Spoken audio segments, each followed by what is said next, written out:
Hello, Hello. hi. Thank Right, you for having us. you're very welcome. Now, Kay, tell me about the Boom Hush Theatre Company. Boom Hush Theatre Productions is a new Swale-based theatre company, and our aim is to use theatre to bring people together to help raise awareness for under-discussed health conditions and charitable causes. When did you form it? So it was formed last year, around about this kind of time. It was April last year, and yeah, so Becky and I formed the company together with my husband, and then we went out and looked for a cast for our show. So, for where have you drawn the participants? So we advertised on Facebook and various social media for a cast for our debut show. And we got a response from a wide variety of people. Some people from Faversham, some local in Sittingbourne, others from the Medway towns, and a few from further afield, Sevenoaks and Ashford. So, are they all amateurs? Some have done professional work. Many are amateurs in terms of they haven't earned money to perform, but all are very talented. And are they all experienced performers? Yes, very much so. They are well versed in their craft. We have some wonderful character actors and some excellent vocalists and some gorgeous dancers. Now, you've set up the company for a reason. Rebecca, tell me about the reason. Yeah, so one of our aims with Boom Hush was to bring awareness to people of conditions that maybe they haven't heard of, or if they have heard of, maybe they don't really understand what it's like to have that kind of condition. So the condition we're looking at this time is called Ehlers-Danlos syndrome, which is a condition which actually affects myself, our choreographer, and actually since we've been talking about the show and advertising the show, lots of people have got in touch and said, actually, I suffer with this, or I know someone who also has to deal with this condition. Explain the condition. Yeah, so Ehlers-Danlos syndrome is a group of conditions. There's lots of different types. What it boils down to really is it's a connective tissue disorder. So connective tissues are the glue that holds your body together. And when the glue that holds your body together doesn't work very well, the body doesn't work very well. So it affects lots of different parts of the body and has lots and lots of different symptoms. It causes chronic fatigue, chronic pain, dislocation, subluxation, and in some of the rarer cases, it actually affects the vascular system and can be life-limiting. So I would guess it's hard to diagnose because it sounds like it comes in the same kind of group of conditions such as ME, fibromyalgia, etc. Yeah, exactly. My mum actually, when I was younger, was diagnosed with ME, and it wasn't until later when I was diagnosed that we discovered it was probably EDS. It because it's such a bundle of symptoms. Often when you go to the doctor, the doctor only has time to talk about one thing. And with EDS, there's lots of different things. So if you don't get a chance to talk about all the things or get to the right specialists, it can be really hard to identify that actually these are a lot of symptoms that are from one root cause. So I was actually misdiagnosed in my youth. I was diagnosed with a condition called Marfan syndrome, which can be life-limiting. So I lived for 9 years with a condition I thought, might affect how long I lived for, until I saw a geneticist in London.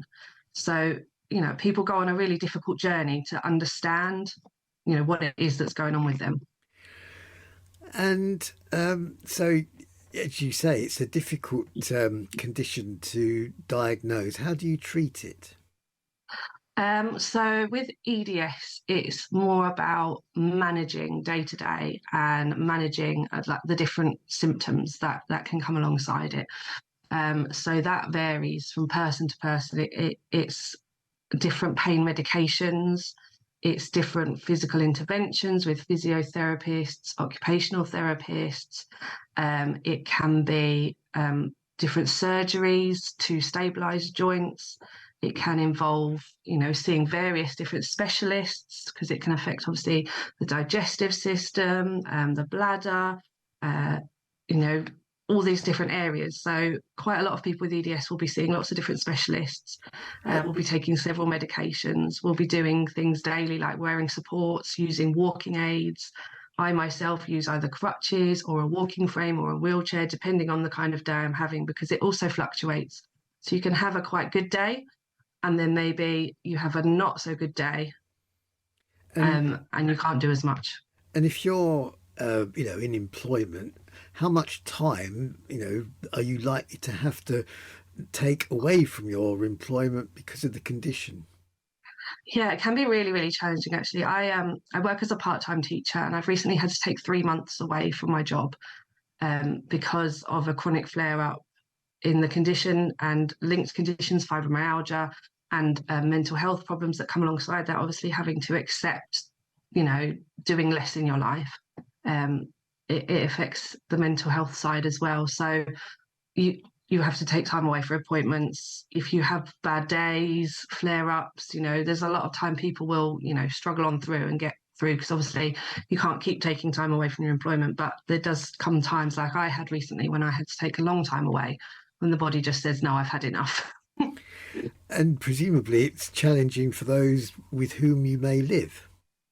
Oh, absolutely, yeah. So if, it's challenging for my partner. He is sort of my carer at the same time. It affects your relationships with other people, because obviously you can't necessarily do the things you want to do, and sometimes you have to cancel short notice, or you need help with things that, at a young age you wouldn't expect to be helping your partner with, like getting in and out of the bath or getting in and off the loo.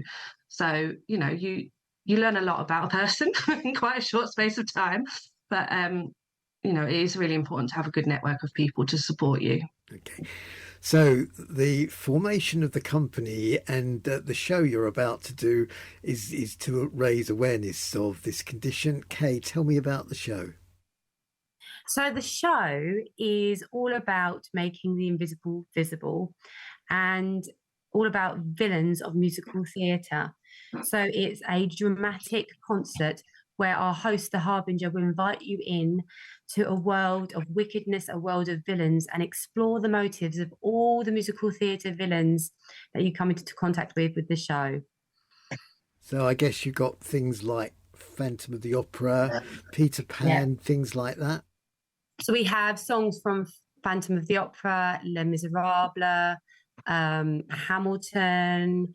Bex, have I got any more that I've forgotten? Oh, we've got lots. We've got Wonderland, which is a newer musical. We've got Mean Girls, so we've got a more modern side to things. There really is, I think, something for everyone. Okay, so tell me when it's being staged. This week is our show week. So we are performing at the Avenue Theatre this Friday and Saturday evening. So it's very soon.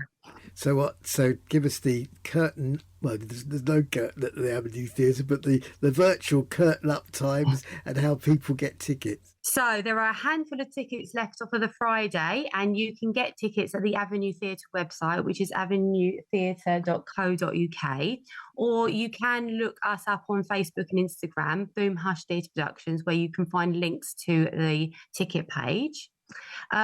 We also do have a Just Giving page for those who are unable to make the concert for whatever reason, and that's Boom Hush EDS on Just Giving. So tell us then, so you're pretty much saying you're sold out. Yeah, I think we have 4.